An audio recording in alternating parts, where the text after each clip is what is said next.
everyone. Welcome back to another episode of the Oner podcast, the podcast where we break down and review films all in one big, long, unbroken take. I'm Austin Archer, and with me, as always, is my childhood next-door neighbor and lifelong best friend, Kramer, England. Have you ever seen, like, were you into the original? Like, did you ever watch The Running Man? Yeah, I feel like it was on TBS a lot, or like TNT. I don't know. I feel like it was on there, and I would watch bits and pieces of it, but I don't know if I've ever watched it all the way through. I don't think I've ever seen. I feel like the one that I always saw growing up was Total Recall. Oh yeah, Total Recall. Yeah. I watched Total Recall on TV a bunch as a kid. I just think I missed Running Man. Like, I think I never saw the Arnie one. A lot of his movies kind of blend together, and this one and Total Recall seemed very, very similar with the whole tone. And like, there's actually a really interesting story behind this whole thing, because they had like 3 different directors, and they had a director on and they fired him, and then they brought in another guy, and Arnold wasn't very happy about it. But it turned out it's a pretty big cult classic. Yeah. And from what I saw, I liked it. And I think it is actually, this is all based on Stephen King's novel, The Running Man, right? And it's pretty amazing what Stephen King could see in reality television. It was written in like the late 70s or early 80s. I can't remember, but. Well, it's interesting that this year we got adaptations of The Long Walk and The Running Man, and they're both thematically very similar films. Yes. Tonally very different tone. Yes. But it's, they're both sort of set in dystopic kind of alternate realities, one in kind of an alternate future and one in like an alternate 1950s or 60s society, something like that. But both are sort of commentaries on the cruelty of The Running Man, especially as a commentary, is a kind of a satire. At least the film version is a satirical send up of like late stage capitalism and just kind of the indifference of the meat grinder of capitalism. And well, and all the the spectacle of media, right, and making it, both The Long Walk and The Running Man are both broadcast, where people are just like, we care more about the entertainment of our people than we do about our people themselves. Right. If you get caught in the crossfire, sorry for you. Like, this is all just, we've got to keep the people entertained. And there's this kind of 1984-esque thing of just sort of like everyone, the media, the entertainment threatens the populace too, because it's like, you're entertained today, but tomorrow you could be the one on the show. You could be the one in the hot seat, Yeah. Well, and I don't know if you saw this one, but on the one of the Oner Funners, I said that, I was wondering if The Long Walk could have evolved into The Running Man. Like, so the Long Walk is like, it's going on, it's being broadcast, but at a certain point they're losing. So like, well, how do we change this? And it evolves, and ultimately maybe it became The Running Man. And I kind of like that, whether you believe that or not, who cares? I think one guy got really mad at it, but I thought, oh, really? he didn't like it, but I'm like, okay, I just thought it was a fun idea that like, oh, maybe this thing could have evolved into this other thing. You got to keep one-upping yourselves in media. So you have Survivor, and then you have Survivor this, right, Survivor that, and like you have these offshoots. So it just kind of felt natural that that's what this competition of The Long Walk would become.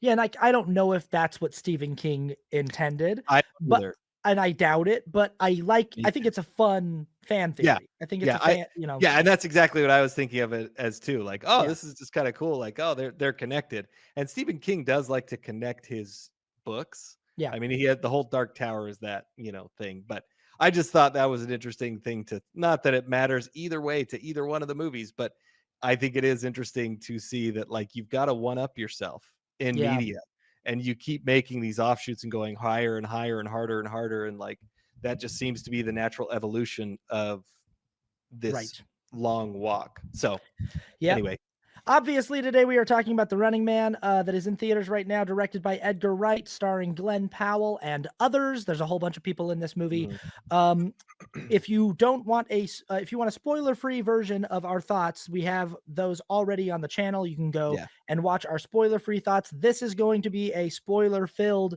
more of a deep dive, but probably a shorter episode than you're typically used to. We're not going to do Yeah. like a full breakdown of the plot. We're just going to talk about certain aspects, but there Mhm. will be spoilers, so be advised.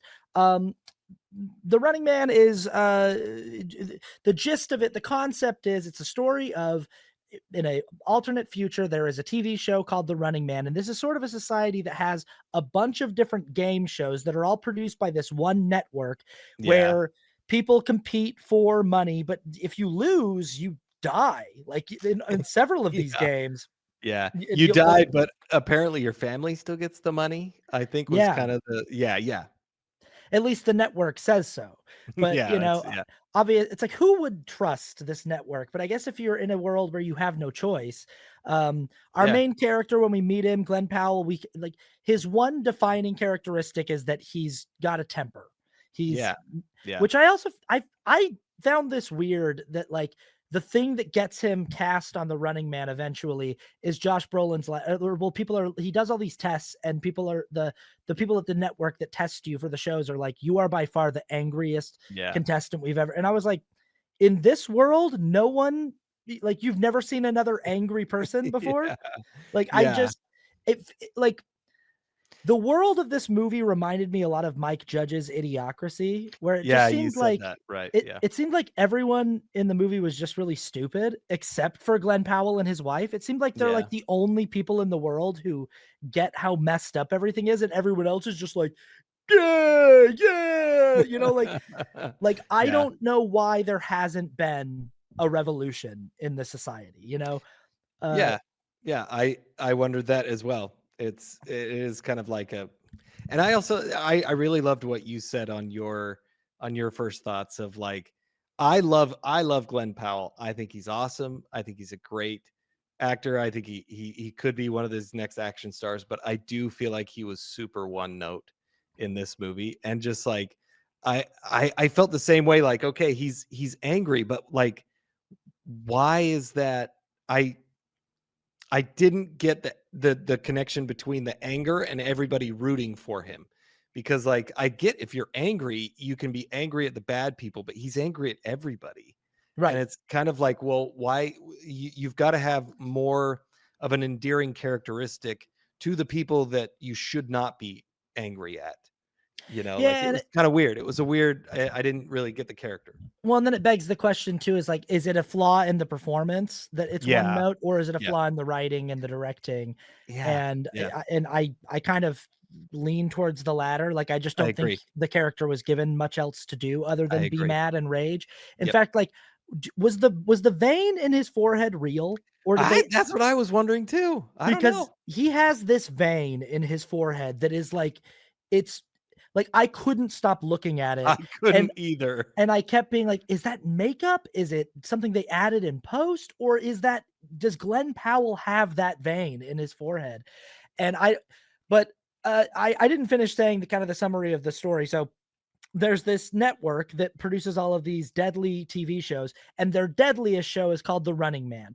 But it's also the show that if you win it, you get the most money. And there's all this like, it's like all this futuristic kind of new world speak where they have their money's called new dollars, and Yeah, the yeah. TV that they watch is called freebie because I think the network pays for the cost of the TV through Mhm, advertising and stuff, and so it's like the gift that the network is giving the people is freebie, mhm, even though you still got to watch all the ads, and the network owns everything. They're a major conglomerate that kind of runs all of the media in this world. But The Running Man is a show where if you can outrun a group of hunters and mhm, also society for 30 days, you win $1 billion new dollars, mhm. which is still apparently a lot of money in this futuristic society. Um, and every week that you survive in this game, you get like $65,000, Yeah, which yeah. we do get a good idea of like the scale of money in this world. And it does Mhm. seem like for most people, even a couple hundred new dollars is a lot. Yeah, and yeah, goes a long way. So $65,000 is like, that's nothing to sneeze at in this world. And $1 billion is still definitely like, it's an amazing prize. Um, and Glenn Powell obviously gets, when we meet him, he's just getting fired from a job. He's got a daughter who's dying of cancer or sickness, or yeah. she's She's got got something. Yeah, some kind of infection in her lungs or something. And his wife works as a waitress at a restaurant, which in this world is sort of understood to mean that she might be doing some kind of, yeah. sex Some work sort of, or yeah, yeah, gentleman's club or something. Yeah, yeah. yeah, And it's just they're people on the bottom rung of society who have very few options. And he decides, in order to save my daughter's life, I'm gonna go and try out for the shows at the network. But he doesn't yeah, want to do the Running Man. He'll do any of the other shows, yeah. but not the Running Man. And obviously he gets picked to be the Running Man because, first of all, he's jacked beyond belief. I know. He's so shredded in this Oh yeah. movie. Well, it's so funny because someone, I think it might have been, I think it might have been. Oh my gosh, why am I blanking on uh the director's name? Edgar Wright. I think Edgar Wright was like, "Oh, I just love Glenn Powell because he's such an everyman." And I'm like, "What? He's not an everyman. He's like way jacked. He's way handsome. Not every guy looks like that. He's totally a movie star. Like Yeah. he's not in no world is he an everyman." Yeah. Anyway, Um, but yeah, and it's, like, it's basically, obviously our main character, there wouldn't be a movie if he wasn't going to be the guy that there's yeah, there's yeah, three yeah, yeah, contestants on the show that basically every time they do this, like one of them, the network likes to pick three different yeah. kinds of runners. One is sort of like a buffoon who doesn't really realize the stakes of the show, and this is Martin, whatever his name is, from Please Don't Destroy Oh on yeah, SNL. And he was pretty funny in the movie. He was all yeah, right. And yeah. then the second person is what's her name? Katie. Uh, Katie. Oh man, she's not here on the Katie. Oh, uh, I always forget her name, but she's a good she's great. Katie O'Brien. Katie O'Brien, who does a nice enough job in this movie. And then then there's always like the third guy who's like the one who goes the distance, or the Hmm. longest. And usually that person lasts about 2 weeks on average on this show. But Yeah. obviously our main character makes it. He goes all the way. And finds out along the way that like the network isn't playing fair, because of course they're not. And they're doing a lot of interesting things. There's like, I think the social satire of this film, which is quite Yeah. dark, Yeah. uh, for the most part, works well Yeah. enough Yeah. and has enough to say that I like the usage of like kind of just like deep fake AI technology that they're y- bringing into this. That Yeah. you Which know they used in the 87 Schwarzenegger movie as well. They have stuff, they manipulate things to make it look like something else, that's which pretty crazy that yeah. they called that. Yeah. Yeah, I know they did. And It, it was very interesting. it's actually crazy that like that Stephen King wrote a book where in the future there's a TV show where like Right. as part of the Running Man, like one of the rules on the show is that you have to film yourself for 10 minutes every day and Hmm. then mail in the footage of yourself so that like it basically keeps you like on the map. Like it keeps you like Yeah. you have to be near a mailbox. Like you have to be somewhere where you can mail Yeah. in your footage. You can't like basically it makes it so that you can't, like go Hide into the underground yeah, for go into yeah. the mountains and hide in a cave for 30 days, Yeah. like you've got to be somewhere where you can mail in your footage every day. And but what Glenn Powell's character starts doing is he starts trying to tell the audience about all of Yeah. the dishonest and manipulative things that the network is doing. And then he finds out, oh, the network actually alters the footage to make it look like I'm saying things that I didn't say. Hmm. And they can do it like on the fly too. And it basically is like, well, we live in that society now, so that's pretty Right, right. crazy. Yeah. Um, it's hard not to find some of the commentary here a little cynical, because again, it's like I was sitting here going like, I think in this world, Glenn Powell wouldn't be the only person who's as angry as he is. I think But we do see there's a little bit of an underground movement. Uh, Yeah. there's Yeah. people who are organizing to push, who don't trust the network, and Mhm. Glenn Powell throughout the movie gets helped out by some of these people, and I Yeah. for the most part, this movie was entertaining for me. It was gripping. The action set pieces were cool. Um, One thing that really bothered me in this movie, and it was kind of from this point forward that I thought the wheels Uh, started falling off, I is wonder if when it's the same point as is when we what I got to Michael Cera. Oh, okay, yeah, yeah. Glenn Powell meets a guy earlier in the movie who basically points him in the direction of a radical who lives in this house out in the country, who's going to help him out. And this guy, these are guys that know how the game show works. They know how to like game the system. And Mhm. Michael Cera is like this radical who prints his own magazines, and he's this revolutionary who his dad was killed by the goons, Right, yeah, yeah. and so he's got it out for like the upper crust.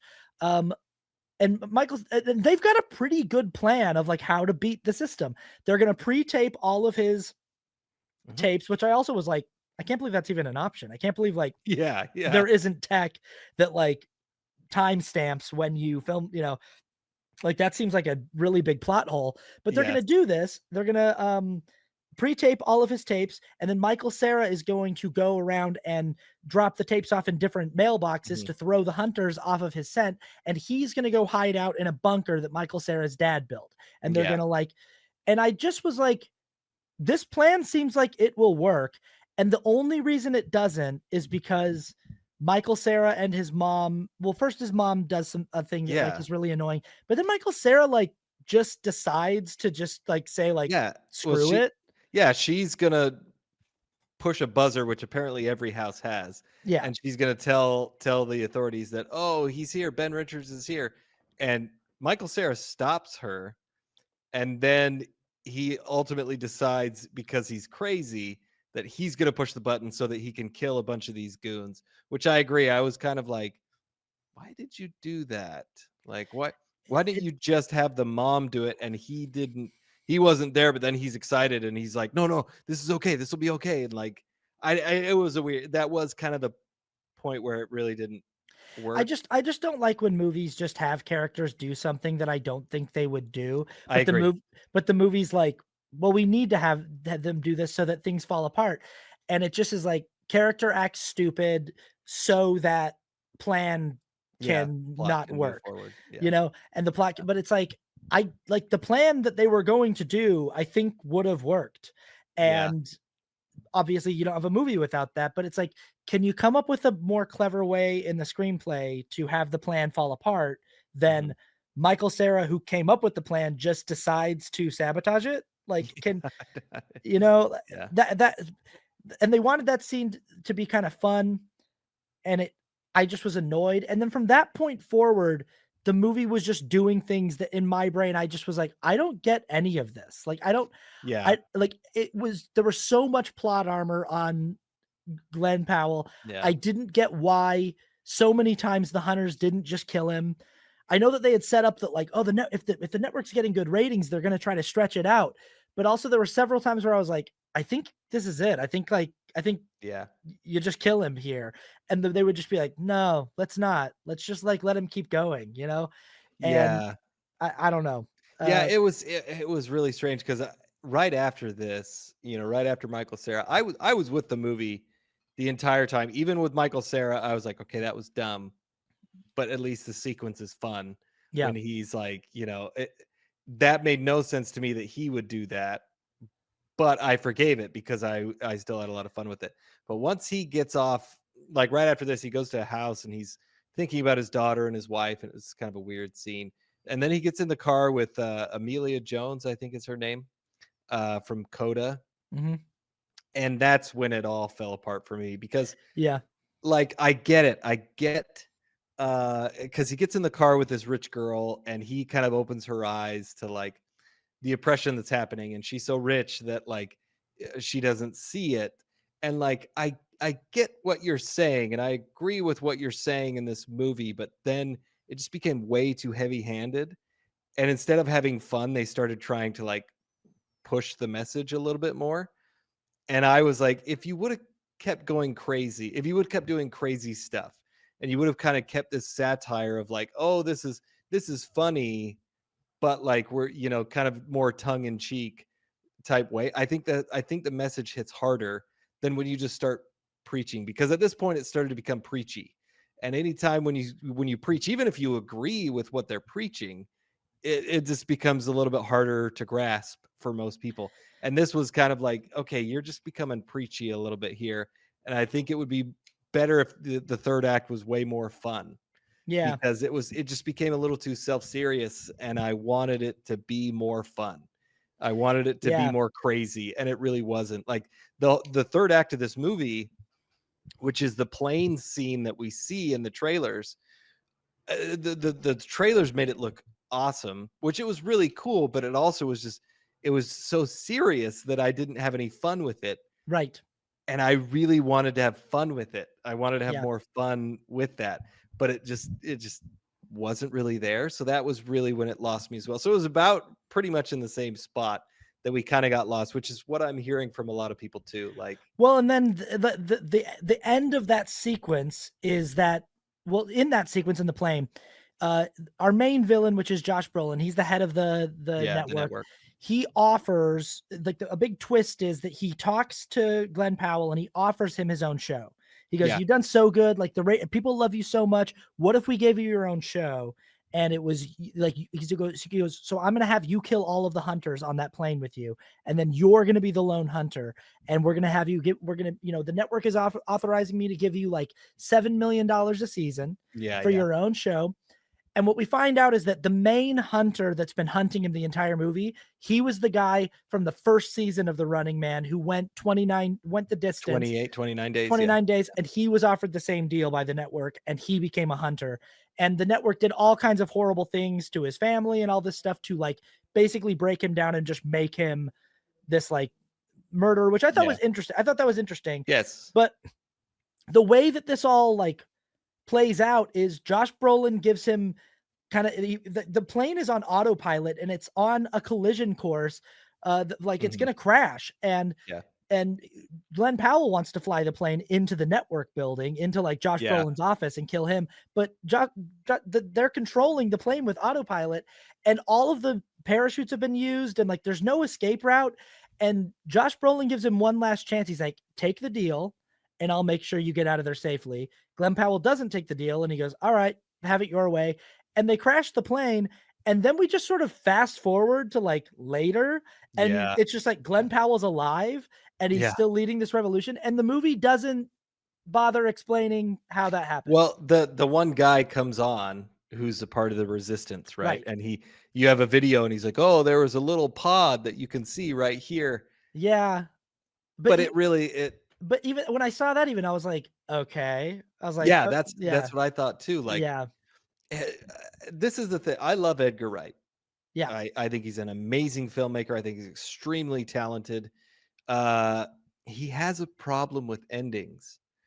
And I think even in some of his movies that, like, it's even the ones that he kind of hits, like Scott Pilgrim versus the World, I think is ended well, but he almost ended the movie completely differently. They He shot almost 2 completely different endings, yeah, They did, and it yeah, tested poorly his original ending. So then they shot it the way that it's is in the comic, and yep.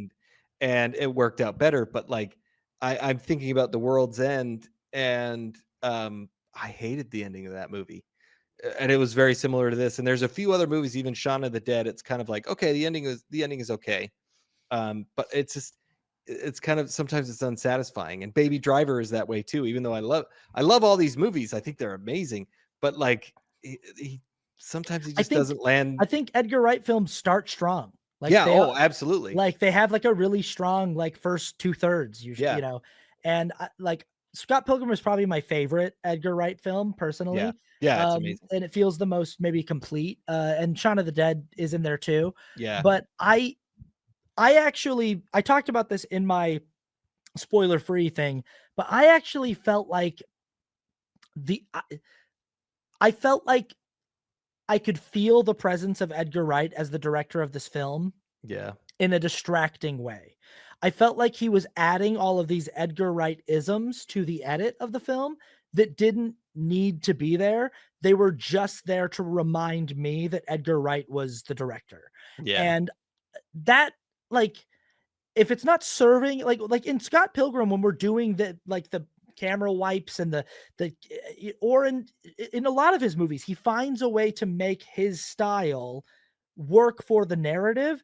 In Mhm. this movie, they were doing all of these, like the transitions that he likes to do, and Yeah, these like yeah. kind of, Yep. someone walks past, they wipe the sound effects and things like that, all the quirkiness of his directorial and editorial style.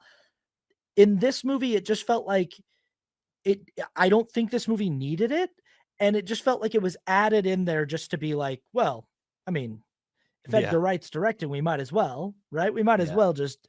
And for me at least, it kind of pulled me out a little bit Yeah. because it just Yeah. kept reminding me like this is an Edgar Wright film, and I was like, Yeah. mm-hmm, Well, I agree. I see what you're talking about. I wish they would have either taken it out or they would have gone more, right. because I feel like the movie did, it was in this weird in between where, like, listen, if you like, I love Edgar Wright and I love how fast he edits and I love how he edits to his music and has more of that. Like, if you have more of that, I almost would be with it more, because you're saying this is my style. This is Edgar Wright style. I'm going to do it. But he kind of went in between where, like, well, I'm going to do the Stephen King book, but you're going to have these little hints of me throughout it. And I'm like, no, give me all of it. Like, I just agree. go for it, I you think it's know? either you got to fully do it and Yes. go and Yeah. make it because it shows up randomly. Yeah. Yeah. Yeah. Yeah. And you'll kind of like forget that it's a device in the film, and then it'll Yeah. happen again and you're like, "Oh yeah, that's right." And so it's like either make it the entire film and just Hmm. really commit to that style, or just be willing to just be a kind of a hired gun for this Yeah. adaptation of a remake, and Yeah. maybe you don't need to insert your Yeah. personal brand as much. Your Yeah. um, and yeah, that was another thing. It's like I was enjoying this movie well enough for the first probably 45 minutes to an hour. Hmm. There were still things in there where, it's like when he's hanging out Yeah. in the hotel and he was like looking out the window at everybody. I was like, buddy, stop. Like, Yeah. like Get away from the window. yeah, there's just things that character like that he would also. This is I completely forgot about this. This is to me probably the biggest and most glaring and obvious plot hole of this movie, and I'm assuming the original as well. They make such a point about the fact that like the TVs in this world have cameras that are watching you, Hmm. and that like the TVs that you watch are part of a surveillance network that Yeah. watches you. And it's like known that like part of what makes your TV free is that you agree to be observed by the network. And there were so many scenes where Glenn Powell was on the run, hiding out in a hotel room, watching Freevee, Yeah. and I was like, Yeah. "Is the TV not seeing him?" Like, wouldn't whatever survey like wouldn't they have in this world facial recognition software that would immediately go off when he is spotted in a hotel and like I just was kind of like, why even have a plot point where like I would think that what we would see in this film is every time Glenn Powell checks into a hotel, the first thing he does is like throws a towel over the TV, like hides the sensors and like closes the windows and like really tries to stay hidden. But he would like, he's watching TV, knowing Yeah. that there's a camera watching him. He's standing in open windows, looking at people, waving it. I was like, I, I just didn't, Yeah. yeah, I know. but I agree. I thought it was it. I think a bigger problem with this as well is that this movie was too long and the pacing was a little off. Like we talked about, the tone is kind of off where they go into satire, but then they get a little too serious and then they kind of bounce around. But I think also the pacing of this movie, like, he spends too much time, like, they wanted to make it a road movie. He was trying to be more faithful to the book, which is fine, but it just kind of like when he got to the hotel, it just started to drag until it finally got to the point where they had that really cool oneer where he's, he's got to get away from the hunters, and then he goes up and then he comes down, and then they have the one where he's running through the halls and they're shooting at him, and he slides under the elevator, and Yeah. that was fun stuff, but it just kind of took too long to get from action scene to action scene when the pacing should be kind of pushed up, and it should, maybe he runs into more people and has funny interactions. So it doesn't have to be action all the time, but you kind of he just kind of gets alone with himself. And then you've got to find a way to like have that be interesting while he's talking to himself or figuring things Yeah. out. I kind of, I think that you might be right actually about the like, we should just go more with the Edgar Wright-isms. I Yeah. think that the confused tone of this film where it's like sometimes it's like a slapstick comedy, Hmm. and that's what made me think more of like Idiocracy. Yeah. And Yeah. sometimes it really is taking itself quite seriously. And I kind of was like, I think that you need to just go full on Scott Pilgrim with this and Hmm. just let it be heightened. Let the Yeah. whole thing just be, and just let it be fun. And I felt like the film couldn't decide if it wanted to commit to that or not.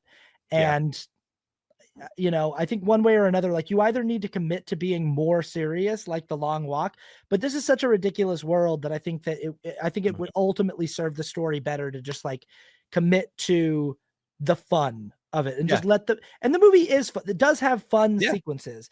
Oh It's yeah. just that the tone is up and down and a little uneven. Yeah.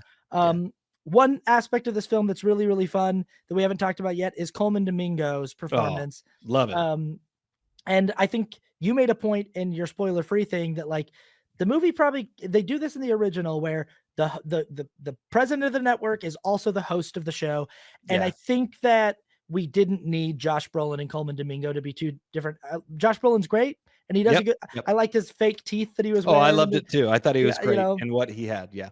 but I think that Coleman Domingo is such a, like, presence in this film and so Yeah. energetic, and Yeah. it feels like kind of a waste to just have him be the host of the Yeah. show, and then also, I felt like he kind of got off easy. Like, I felt Yeah. like the show treats him like he's like it's totally fine that he gets to walk away consequence free, and I'm like, "No, Yeah. he's part of the he's Yeah. part of the evil network, like, he should." Yeah. And like, he is a bad guy, he is he's antagonistic throughout the action of the film, and I Yeah. think that the movie was like, "But come on, he's cool," and, like, so they Yeah. just let Yeah. him go at the end, Yeah. but I'm like, I think you're right that he would have made he's so good in the movie, and he's such a good actor, I Mhm. think he would have made a much more compelling just main villain for the film. Yeah. I think that would have been much more interesting, you Yeah. know? It just would have made it would have made it more. The other thing that I thought that they did in the original movie or in the 1987 movie, the hunters, they didn't really have hunters. I don't think they called them that. Maybe they did. I can't remember. It's been so long. But the hunters in that movie are like really over the top. Like one guy shoots electricity out of his hands and like sings opera while he's doing it, and like just like kind of these crazy over the top costumed villains in a sense. And I feel like that would have been a lot more fun as well in this movie because the hunters, like, besides the main hunter who's played by Lee Pace, who just has a mask on, like, they're just kind of guys, Yeah, like, they don't Lee Pace's character has the most personality, and you're yeah, totally right that it's like they could have all had like a lot more uh-huh, you could have had a lot more fun with their personalities and yeah, yeah. I agree. And I think, that would have been great. I think the other big problem kind of we touched on is the ending of this movie. Like, he kind of gets away in the pod, and then like he sees his wife and his child, and then we go to the end in the network, and Coleman Domingo leaves because he's like, oh, see, he won, like we're through. So he just leaves, and then Josh Brolin's like, oh, I'll be the host now, and he goes on, and then Glenn Powell comes back again and burns the place to the ground, and it felt so like so choppy and It felt so forced disjointed. yeah, because it's also like, how do you get into that building? Like, we've established Yeah. that it's a really hard building to there's just so much story that Yeah. happens off screen, And it you is know? changed. The book, he dies. In the Yeah. book, the character dies and he becomes a martyr, and they didn't want that. And but I was like, you made it as if he did die anyway. So like it's such a weird ending to me that felt so unearned, even Yeah, and though it's it was set up that way in the first place. yeah, because it's also like I thought that the network wasn't actually gonna give his family the money, and then when we see his wife and his kid in the store, it's like, "Oh, so I mean, she looks like she's wealthy now." But I'm Yeah. also like, I wanna know, like, is the wife doing anything to pay it forward? Is she if Right. she's got $1 billion, is Yeah. she helping out other people? Is she building a the Ben Richards, foundation for, upward mobility? And I just Right. there's Right. it's just sort of like the third act is mostly takes place in a car and on a plane, and those scenes aren't nearly as fun as you want them to be. And then we get a really quick wrap up of like he faked his death and then he comes back and kills Josh Brolin. The end. And it's like, Yeah. Yeah. Yeah. Yeah. okay, fine, whatever. I But I think guess. it might be more interesting if he's because they talk about how like he's supposed to be like the light that lights Yeah. the spark that you Yeah. know and Ben lives or whatever it is. yeah, It's like I yeah. can't remember what it is. It's a 3-syllable thing. Does Schwarzenegger die in the '87 one? I don't remember. I wanna say no. I don't know, I don't think he does. He kinda takes him down on live TV or something, and, Yeah, he kinda breaks the whole system, I think. I yeah. think. Correct me Eh if I'm wrong, please. yeah. Anyway, those are our general I mean, those are our, Yeah. thoughts on, The Running Man. It's a fun movie. I would Yeah. say go see this one in the theater and make up Yes. your own mind. It hasn't done terribly well, No. but, let's Low expectations are always better. yes, let's get into our scores for this. We give scores for a technical rating, that's just everything at the craft level of the film, a score for the ending, a score for rewatchability, a score for cultural significance, and a score for our subjective thoughts on the film. So, what is your technical rating for The Running Man 2025? So my technical rating is a 6. It's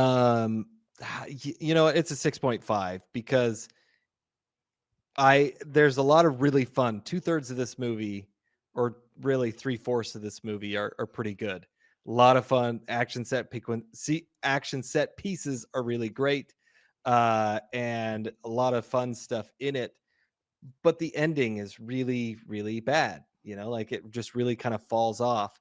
And I think the other thing that really kind of I noticed in this movie, this is the first movie that Edgar Wright shot all on digital. He's a Mm, pretty big proponent of film, like mm, celluloid film. And the plane sequence, like just for logistical reasons, he decided to shoot this all on digital. And the plane sequence I could totally tell was shot on digital. They didn't do it in a like it just looked really, really bad. So I'm docking it some points for that. Even though everything else looked pretty good. Like it yeah, looked really good. And I loved Coleman Domingo. I love some of the performances were really good up until the end, but just those yeah. the ending kind of screwed it up. Yeah, I've got it at a 6.52. There's there's some decent production design and action set pieces and some stuff that had me engaged enough. I think it's a fun enough watch. But yeah, Yeah. there's also just enough things that are kind of frustrating where it's like this really could be kind of great and like a Mhm. really really fun movie, and it was just sort of a little bit frustrating to watch for a lot of the same reasons that you mentioned. How do you feel about the ending? The ending I gave a 5.5. It just was very unsatisfying. The whole third act really just lost me, and it stopped being fun. Yeah. So I was very disappointed, and like we said, it just feels very disjointed. Like he has that whole conversation, and then he's dead, but then he's not dead, but then he comes back and he sees Josh. It just didn't work that great for me. Yeah, they're almost doing so much of the deep fake stuff that by the end you're like, "I don't know what's real." Like, I Yeah. don't know, Yeah. there's Yeah. so much of the fake footage stuff that it's like, "Well, I don't believe anything. I don't believe any of the footage coming out of Yeah. I give the ending a 4 because I did just feel like Yep. all of the momentum built up in the first half of the film, none of it really resolved in a way that felt Yeah. satisfying. Or even the thing like he says to Josh Brolin at one point, the reason why they do the ending the way they do it is because he says to him earlier in the film, like, "I'm gonna mess you up." Like, Yeah. I'm gonna and then he comes back and he shoots him, and I just was like, "Oh, I kind of was like hoping for a scene where you like beat him up." Right. Where you Right. like, Yeah. like, but like shooting him is like, I guess that's all right. It just feels Yeah. like less satisfying than you would want. Yeah. So Yep. yeah, this one just sort of left me feeling like, oh, okay. Yeah. Rewatchability. Rewatchability, I gave a 6.5 because I do like the beginning of it. You Yeah. know, it's like it's a fun movie up for that time, but then the ending really kind of cuts it off. So a little bit higher score for me. I gave it a 5, and I could see this maybe changing. Like, I could like, maybe I watch this movie in a year or 2 and, on streaming, and I go, "Oh, I was too harsh. This movie's actually really fun." I Yeah. don't know, Yeah. because there were a lot of things that I enjoyed, so we'll Yeah. see. How about cultural significance and impact? Cultural impact, I gave a 5 because it's not really doing that much. It's done a lot less. I forgot to talk about this. I don't feel like this movie needed to be rated R. Like I am if you want to make a rated R movie, okay, that's fine. But like from a business perspective, they spent over $100 million on this movie. Why did you make it rated R?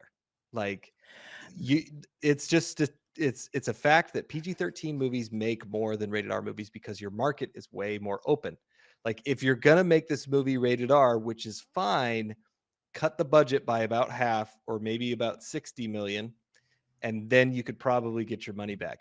If you're gonna make $100 million movie, you should probably make it PG-13 because there wasn't anything in this movie that I felt like, oh yeah, this should, it's not a Quentin Tarantino movie where I'm like, it should be rated R because you'd have to change everything. You'd have to change all his dialogue and everything.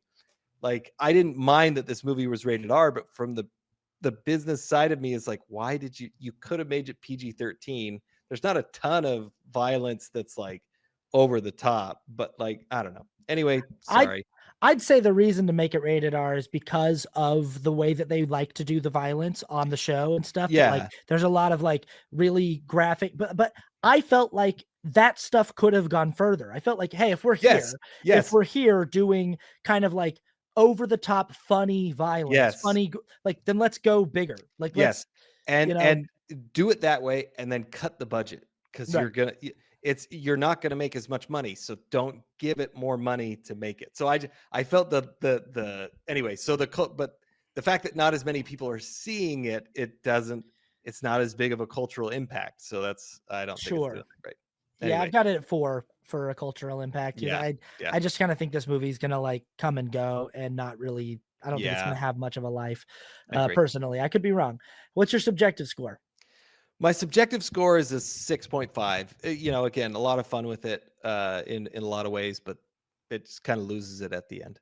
Yeah, I have it at a 5.5. Could maybe be convinced into not bumping it up to a 6. I had it at a 6, and I was like, "I don't even think I liked it that much." And so I put it back to Yeah. 5.5 because I just was like, I I enjoyed the scenes. I was with it, but I think that the aspects of it that sort of frustrated me, like, I feel the same way kind of like about Baby Driver, and there's just, like, I feel the latter half of the Edgar Wright career, they're movies that, like, have sequences that are very engaging, very Hmm. entertaining, Hmm. and then just have elements that's like, "This movie could be really great if you would Yes. just clean some of this stuff up." And I don't know where the issue lies. I don't know if it's a writing issue or if it's uh, I don't know. So, Yeah. Yeah. yeah. It's hard. But those are our thoughts. Let us know in the comments what you thought. Did you enjoy it? And I do think go see this one in theaters. And Yeah. Yeah. Go see it in the theater. yeah, we I don't think, I don't know when we're gonna drop this episode, so we don't have an upcoming film. But Well, I mean, I will probably drop it before Wicked, but the next one we'll do is Wicked, I guess. yeah, If not, then you'll listen to our last episode and you'll figure out what we're gonna see. yeah, all right, yeah. Like, share, comment, subscribe, all that good stuff, and we'll see you on the next one. Okay. Bye bye.